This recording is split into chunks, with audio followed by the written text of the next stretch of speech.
Welcome to Faith Over Breakfast. My name is Eric Seep, and I am pastor of the Village Church in Tucson, Arizona. And I am sitting across from Andy Littleton, pastor of Mission Church in Tucson, Arizona.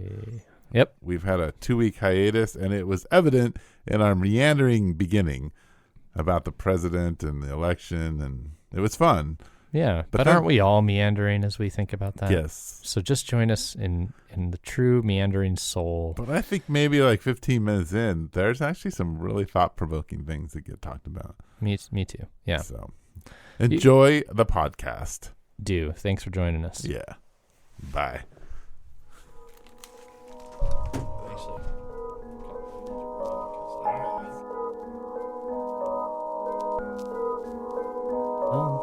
Yeah. Well, you're wearing my high school colors, purple and white hat. Oh, really? Yeah, Rincon. Go Rincon Rangers. Oh, the Rincon Rangers. Yep. How many Rangers wore purple? Well, we all did when we... But I mean like Texas Rangers. Oh, I don't know.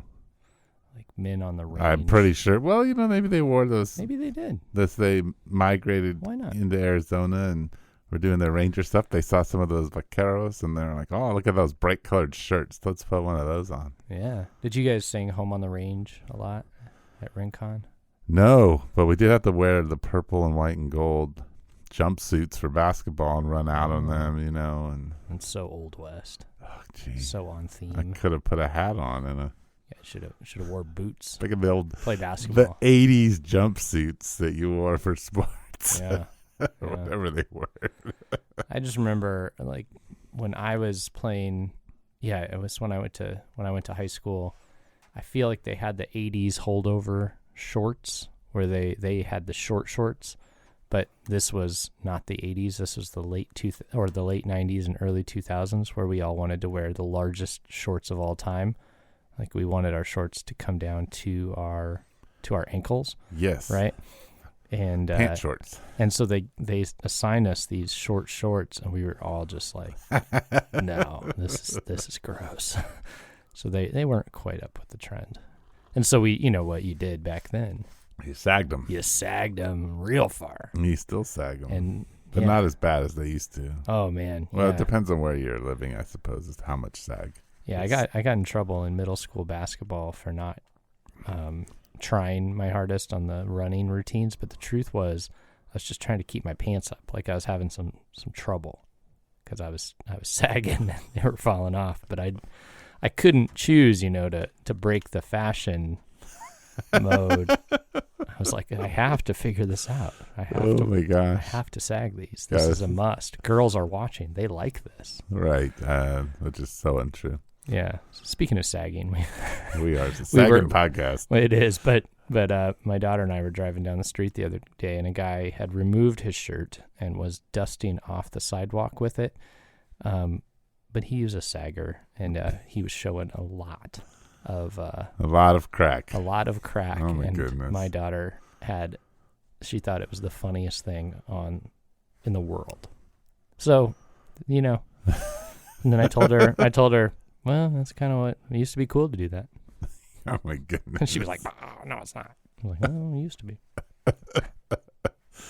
Oh my gosh! Yeah. Anyway. So and that's our intro. That's the metaphor. So for where we are today. Haven't done a podcast in a while. 2 weeks, a week and a half. I don't know. Well, it's been at least 2 weeks. Yeah. Yeah. So here we are. We have a new president-elect, so to speak. So to speak. Yes. You spoke that. Yes. What do you mean? So, yeah, I mean, it's right, because conceding isn't happening. And, right. And so I feel like in the eyes of the committed, we have a new president in one group, and we have no decisive information for the other group, right? Right. So some people are still in the same headspace. Not that a new president is elected, but that we'll see, right? Sort of how it seems. Right. It's different. It's very different. I was watching, people have been sharing around John McCain's concession speech. Right. Man, that was a good. That was a man who knew how to lose. Yeah, that was nice. I missed it. I watched that. It's like I watched it when it happened. Oh but yeah. I didn't watch it while it was going around. I rewatched it yesterday because somebody shared it, and I remembered it. I did see it when it happened, and I thought I just loved how when people started booing, he stopped the crowd, and then by the end of it, he had them clapping for the first black president, and I thought that is leadership. When you can take a crowd from booing a man to clapping for what he's achieved, that's leadership. That's hard to do. Yes. And yeah. Anyway, rest in peace, Senator McCain. Yeah, no, he was an impressive man. Yeah, didn't do everything right. No, he didn't. Obviously, But he had integrity. Mm-hmm. More than most, anyway. Yeah. I mean, I don't know how much people in politics have when it comes to you. Well, I'll tell you what. It's hard to hold on to your integrity, I think. When I lived in South Chicago, I was there when Obama was elected to the Senate for the first time. I was in Chicago during that time. But the folks I lived with in South Chicago had deep respect for John McCain. Yeah, as an Arizonan who was there, they were just like, your senator's a good one. And I thought, well, I didn't even realize how much people appreciated him outside of his circle. Right. Yeah, no, he was one of the good guys. So there you go. That's the McCain podcast. The McCain podcast. Let's just talk about John McCain. Let's just the whole time, forget everything else. Let's just talk John McCain. I don't know much about John McCain. Okay, so It's going to be a short podcast. Yeah. He was in the Hilton Hotel. Oh, okay. Many people have been. No. What are you talking about? In Vietnam. Oh, yeah. Hello. I'm an idiot. Hanoi Yes. Hilton. Yes. Yeah. But anyway. Yes. That's about Shot it. down, prisoner of war. Chose not to leave. Yeah. Because his father was a governor or something of that nature.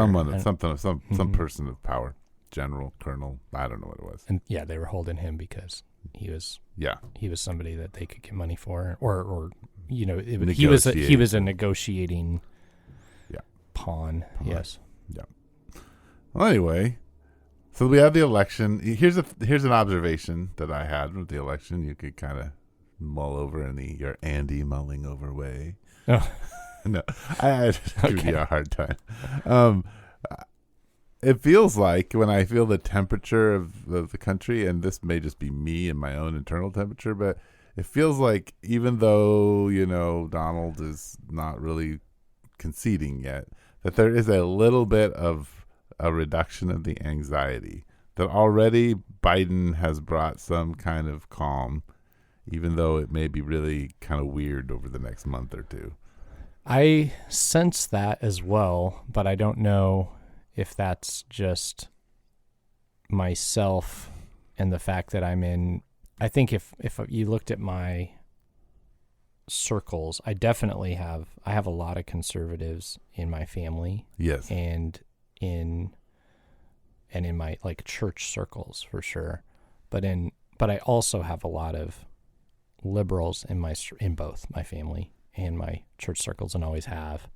And then just in my community circles, I think there's more liberals, like friends in the neighborhood, stuff like that. Sure. Yeah, sort of. We're if you look at our actual neighbors, we had Trump signs and not Biden signs, but more progressive signs flanking us, right? And our people. Yeah, the political ideologies were on each side of us as neighbors. Anyway, if you look in my circles, there was a bit of a calming that occurred, and I don't know if other people's media experiences are just tailored very differently because of what's fed to them, right? But I felt that, I noticed that. I will say, and this is on the negative side of that, I thought all of a sudden all the news outlets that are fed to me were just like everything's roses. And it was just all the wonderful things about Biden and Harris, and they're, look at Biden's dog and all this, and he has a rescue dog. It's going to be the first rescue dog in the White House. And I thought, the media that I'm getting fed didn't like Trump, likes this guy. some of that's just their personality and what they bring to the table. I know, but there's another part of me that I thought, there always is something to media bias. And other people are being fed a different version than me, I'm sure. But I did think about that. I thought they sure are casting it as all roses. And of course, nothing is all roses. Everything has a downside. Everything has a dark side. But generally, I feel the same way as you. Yeah. That sounds good. Okay. I agree with you. I mean, I think that's, I do think what I've noticed, and I had to put, for some odd reason, I had to put Facebook back on my phone because I couldn't share the Village live service on my phone. Okay. But I had spent a lot of time getting rid of, just the toxicity on my Facebook. So you deleted friends? I basically, no, but I unfollowed a lot of them. You snoozed them. Yeah, I snoozed them. And so so now if I look at Facebook, it's just a rosy feed anyway. So I don't have to worry about getting my news or being distracted by that. And I don't know why, but I felt like I shouldn't snooze anybody. So I haven't done that. I can't. I'm not like Uber on Facebook, but I'm also not unpresent in those places. But I've intentionally not done that, even though it does get old. But I see things on both sides of the political spectrum from people that there's a part of me that would like to make it go away, but I haven't. I've kept it there. Well, I was tired of the F word. Oh, yeah. With you. I can't do the F. Yeah, fraud. F-T oh my gosh! If I hear fraud one more time. Yeah. So I'm like done with that. But anyway, like I think what I did sense in it is that there is still there's maybe a little bit of a militarization or a extreme, making people who I know who wouldn't necessarily be super extreme have become a little bit more extreme one way or the other. I feel the same way. I have also noticed a slight an extremist movement. Yeah. Not like, oh, this person is now an extremist, but they moved further toward an extreme. Yeah. I think people are feeling out of control, and when you feel out of control, the only way to kind of regain control is to kind of double down on what you believe and what you think. I mean, isn't there some data out there? You're the data guy. So many more guns. I haven't been looking at that data. Yeah, I've heard just a lot of guns being bought. Oh yeah, because you know what, I think it wasn't you telling me this, but I was speaking to somebody who said they have a friend who is buying like millions of dollars. Well, no, $300,000 worth of ammo, and then he's going to sell it for millions of dollars. He was able to get got some deal, and knowing that everybody's buying up guns and ammo, which that's the thing. And because I've the other side of articles I've seen that I feel, and I think this is truthful, is they're saying, look, so Biden was elected president. The divide in our country, though, is deep and nothing's fixed. No. That divide is still there. And some folks who are feeling like I just lost and hope is lost, if you're feeling that way, you're going to double down. You're going to, gear up. You're going to arm up. That's the kind of, so it's, we put a strange amount of weight on the person that was elected. And this is both groups. This is all the groups that freaked out when Trump was elected too, right? There's so much weight in this person, but this person is, they have power. They do set a temperature. Right. No doubt. And that matters. Actually, that's almost one of the most important things to me when I've thought about who is president lately. I've thought the temperature they're setting matters to me deeply. But the underlying division is seething under there. It's not fixed. It is. Yeah. It is seething under there. And that's what's concerning to me is that, I think we have this picture of right-wing people buying guns. Right. That's not what's happening. And in fact, it's not even young people buying guns. It's the older population on both sides of the political fence are buying weapons. My people's parents are buying weapons because they're afraid. Yeah. They're afraid. And rightly so. I was talking to somebody who used to go to our church. I ran into them, and at a coffee shop, and they were like, "Oh, hey, like we've got this we have video cameras all night, and look at this. This is the night before the election at 2:00 in the morning. They have a big flag in their front yard. Yeah. This lady, middle-aged lady, rides up on a bike, gets out a gasoline can, pours it onto the flag, walks back to her bike, puts the gasoline can away, gets out a lighter, goes over and lights the flag, runs away and rides off. And this flag is like burning in there. And it's a middle-aged lady, right? Middle-aged white lady on her bike at 2:00 in the morning, burning flags. And the woman's like, what's weird is they're a corner house. Yeah. And that corner house behind them has, big Trump signs. Nothing ever happens to their signs or anything. Probably slightly more scared of that house. Apparently. But which is a weird thing, too, because it's like there's a lot of posturing, like whoever can, if you come across opinionated but kind of weak, there's that. But if you come across really strong, maybe you're scary enough, which is terrible. Which, I think, and I know you guys in your church at Mission just did a video that I watched about half of. So I'm one of the two viewers on that video. Thanks, man. On the post-election and citizenship in heaven and versus citizenship and we did 5 sermons on that. So we didn't do this. Wasn't our theological exposition because we just said go watch the sermons. Because what I would say when it comes to the listenership of the Village, I don't know how many Mission people listen. A lot of villagers listen, but that's the main audience, and then we have maybe another third of our audience all over the U.S. Some random folks, yeah. So what would you say? Wonderful folks. Thanks for listening. Random and wonderful. Random and wonderful. What is what's the temperature of your church now that the election's over? Like, what do you think is happening in people's minds and hearts? What's their anxieties? What is it that how they react to your 5 sermons? How they react? Well, let me say this. I noticed this. I didn't notice anything drastic from anyone in our church, like massive celebration or massive dejection or, crazy opinions being thrown around. There were thoughts and feelings, but from what I've seen elsewhere and throughout my life, I felt like our folks took it all in stride. I would like to say that some of that has to do with our having talked about this and processed it through the whole time and pointed people to, you have one anchor and it's Christ and it's his kingdom and that's our primary allegiance, our primary hope. We hammered that in for 5 weeks before the election.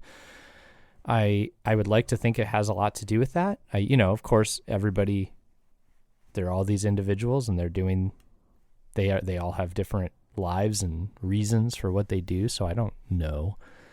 But I think that I also assume that people, I don't think that our church leans heavily in one direction, but I think some people might disagree with that. I probably know a little more about some of the political leanings than others do, but I've heard people say, as a critique of our church, that we lean left. And so I think that the general sense is there are a lot of relieved people generally in our church, but I do know that there's a number of folks that don't lean left. And I also don't think that they are absolutely freaking out. I mean, I happen to know that some of them leaned heavily right and are still relieved at this time. So there's that. And then I think there are other people that are disappointed but anchored. It doesn't seem drastic in our community. It seems there are different feelings, but none of them drastic. Does that make any sense? Yeah. How about you guys? I think we're all over the map. Yeah. We also, like you, would be in the larger world considered leaning left or really left. That's how people do feel about you guys. Yeah. That's just the weirdest thing to me. And it proves people don't really know the people at your church. I mean, yeah. But I mean, I wouldn't say that there isn't a lot of people who do lean left at our church. But right. It's just the fact that so many. Here's the thing: one of the people I heard that from us was that it was a kind of like, well, they were very far right and in law enforcement, and that's not a critique at all. I'm just saying they're used to the church being a very at-home place. Right. And the fact that there were some other opinions being said and people who had other opinions made it feel very far left. Right. Where the truth was, it's not really. Right. But I think compared to their experience, it felt that makes way. sense. Yeah. So being all over the map, I think as we go forward, our church is more. I mean, I think it just has two concerns that I could kind of, put everybody under. Concern number one, I think, is a fear for their safety, because of there's just either an unfounded or at least a little bit founded fear of being retaliated against just because of their race and so there's a little bit of anxiety built in that I hear, and that's one. And then I think the other is that there's an anxiety about the country slipping further into what they see as a dark, moral space. Mm-hmm. And what do you do with that with your kids? What do you do with that? Yep. How do you operate as a missionary in a darker and darker place where you're still living an affluent life and your non-church friends are very affluent and they're living out, and what I mean by area, I don't have people who are like multimillionaires. I'm just saying we all live a very affluent life. We do, yeah. And even the poorest of us have this affluence. And so I think it's very confusing how to be in the world and not of the world. Yeah. And what does it mean to bring Jesus into that? And how do you train your children up in all of that? And how do you help them negotiate what seems to be getting darker and darker? I agree. I think one of the very helpful things, I listened to The Other Village, Matt Chandler. Oh, we can't listen to Matt. I know. He's a heretic. I listened to his 2 political sermons, and then the only other political sermon I listened to was Charles Garland, who's a PCA Presbyterian guy here in Tucson. He did one, and I wanted to hear it. It was great.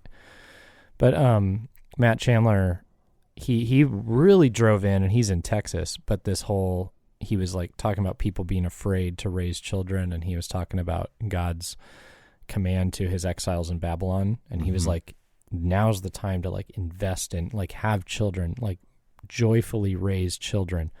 And he just really drove into that, because I think he's hearing a lot of, I'm afraid for the world that my kids are going to have, and he's like, Christians can't do that.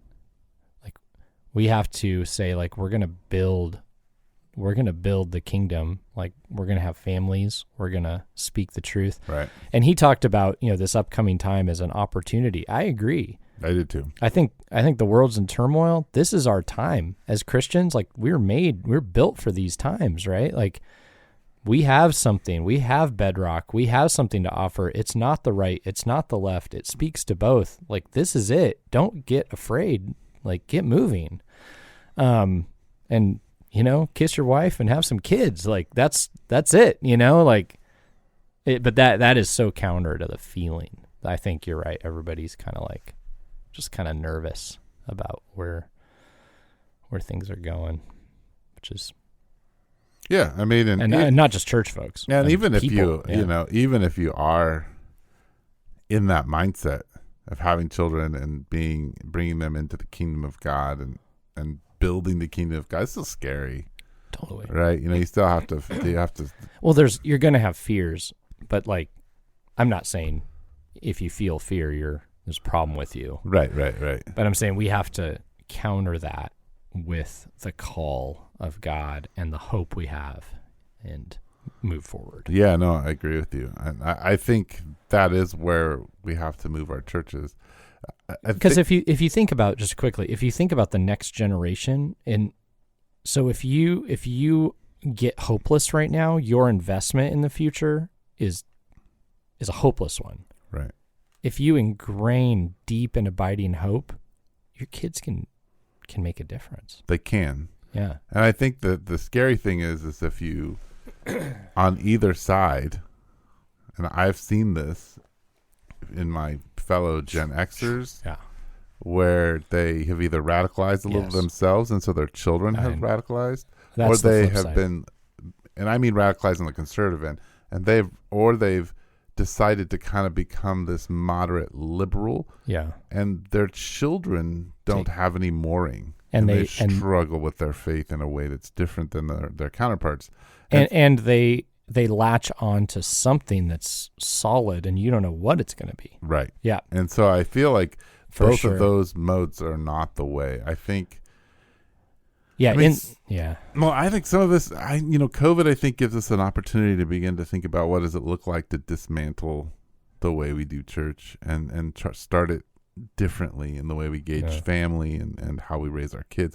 Honestly, I think the church has taken the responsibility of raising children away from parents. Oh, for sure. And I think we have to figure out how to change that culture where we are instilling in parents that it's their job to teach the word of God to their children. It's their job to do ministry with their children. It's their job to be on mission with their children. It's their job to come into the family of God and work together to support the family of God. And I do think that's a whole church. I think it's parents, but it's the whole church is like an extended family that supports one another in that. Yeah. And I'm not saying that organization isn't important, because you can see in the New Testament that God encourages organization, but I'm pretty sure he doesn't encourage separation of generations and pouring money in, large amounts of money into youth ministry. Right. No, I'm that's a whole nother podcast. But I don't want to beat up on youth ministry, but just where we pour our money to train our families is maybe not what we're supposed to do. Well, it's an interesting thing because, all the data this really should be another podcast, but the data shows that the people who form children are their parents. And so you can pour all this money into youth ministry all day as a church, and it barely moves the needle. But if you invest in families, it makes a huge difference. And on the flip side of what you were saying, one of the things I am pro, like, let's build, but I think something that's really been a worry for me that I need to deal with is watching children grow up in homes with parents who are afraid and freaking out, and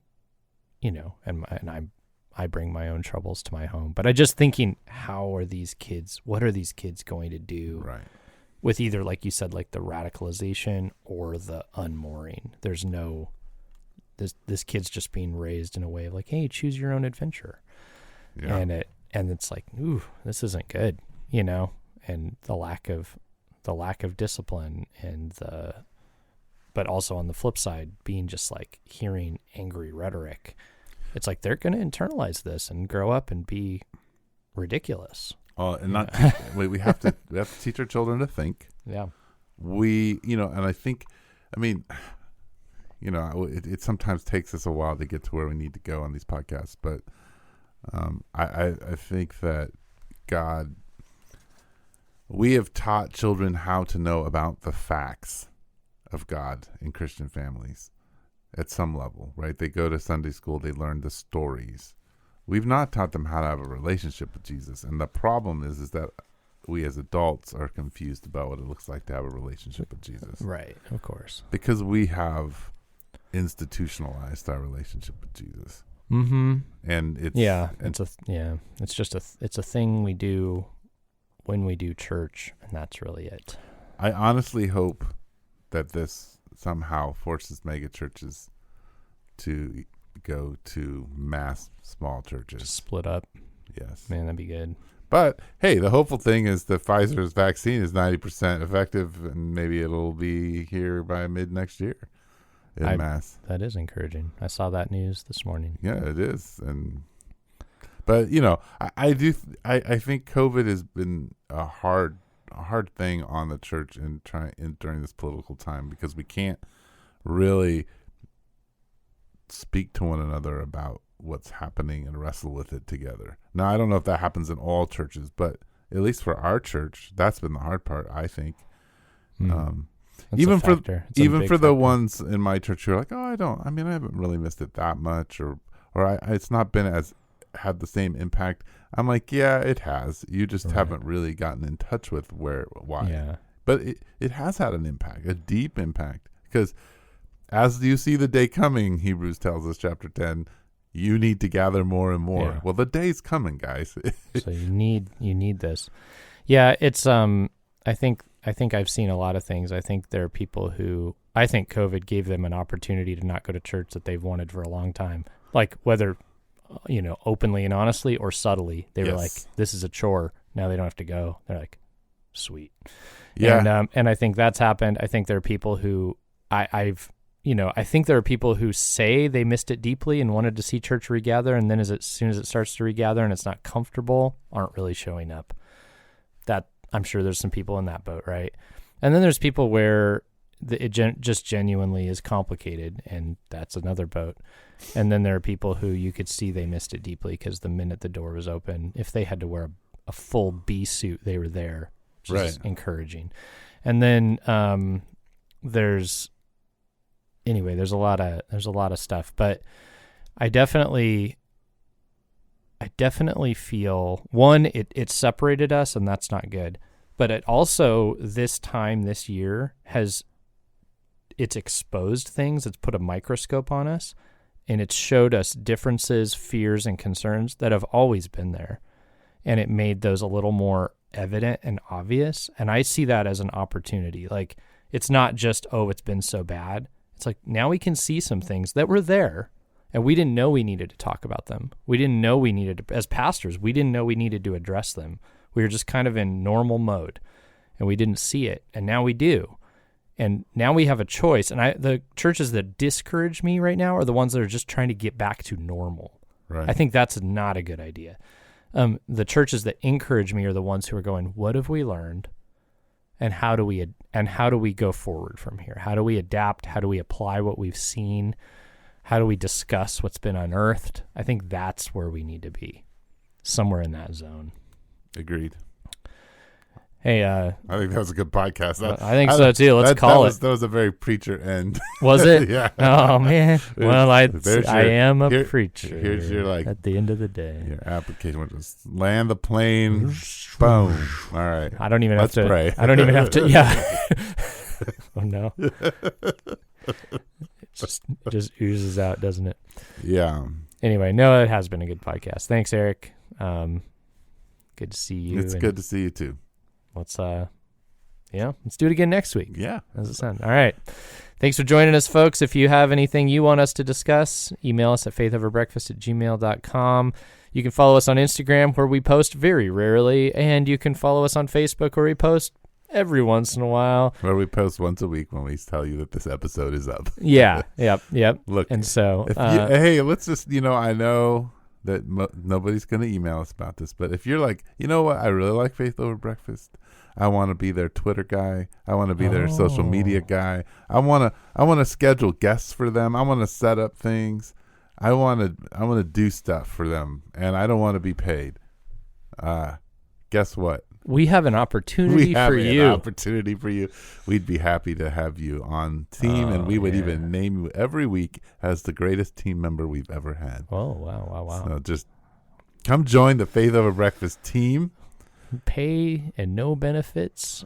No pay, no benefits other than peace in your soul. If you can get an advertisers who don't care what we say about them and when we say it, but are willing to give us some money to make it happen, then you might get a little bit of money for that. Whoa. Okay. Why not? I mean, I don't know. We might be advertising wrenches and. Yeah. Okay, I'm down. This podcast has been brought to you by Andy's Wrench. By Husky Wrench. Okay. Anyway, thanks. See you next time.